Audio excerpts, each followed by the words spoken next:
You're listening to podcasternews.com.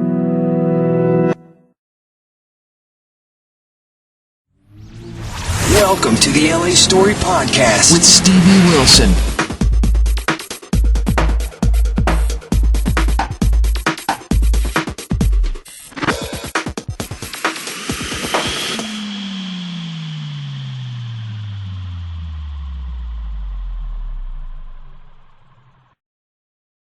Hey people, this is Stevie for the LA Story. We're still here at the Doves and we're talking to Kacie. Kacie is not only a hairstylist, she also does the makeup, and she does airbrush makeup, which is very cool. And for the special days that you might have, whether it's prom or bridal or just some special event, or whether you want to try something different, Kacie's probably the best person to go to for this. So tell us about what you're doing and how you do it and what kind of foundation you're using for this. Well, the foundation I typically use is Align by Makeup Forever. It's their face and body. And the reason why I use this foundation is because it goes through my airbrush a lot so that it won't clog it. Okay. And also, it's a silicone base, and that's important. Whereas most foundations are oil based. Right. So you can really see, and when you apply the makeup, you can really see everything that's laying down. Whether you put it on with a sponge or a brush, you'll see like all the brush strokes in it. Right. So I can show you a little bit on my hand. I'll do a darker color so you can see. And the way I think about it too, with the pores in your face, is it's kind of like spreading, this is an extreme example, but spreading butter on a waffle. Exactly. And no matter where you put it on, like, it's always going to be heavier in where you first apply it, and then you're trying to spread it around. Whereas the airbrush, like if you were to spray paint your waffle, it would have much more even.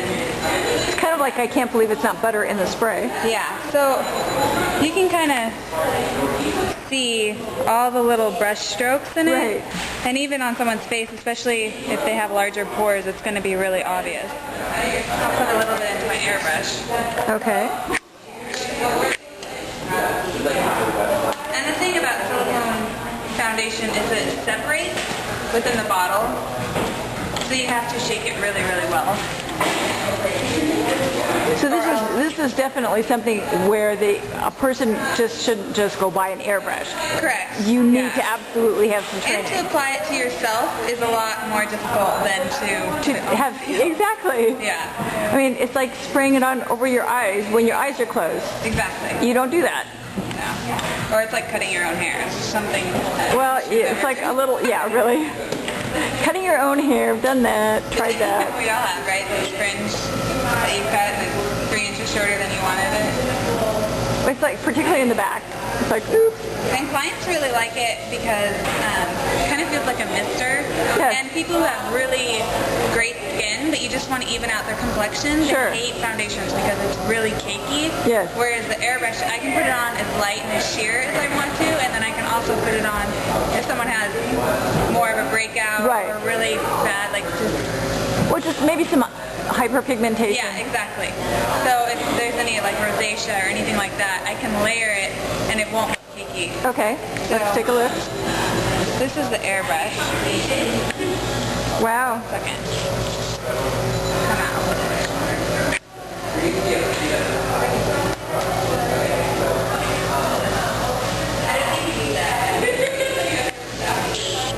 Okay. See the difference of how sheer that is? Very. And it leaves that really dewy finish. Dewy finish to it rather than that really matte and heavy look. Okay. Hold on, people. We'll be right back.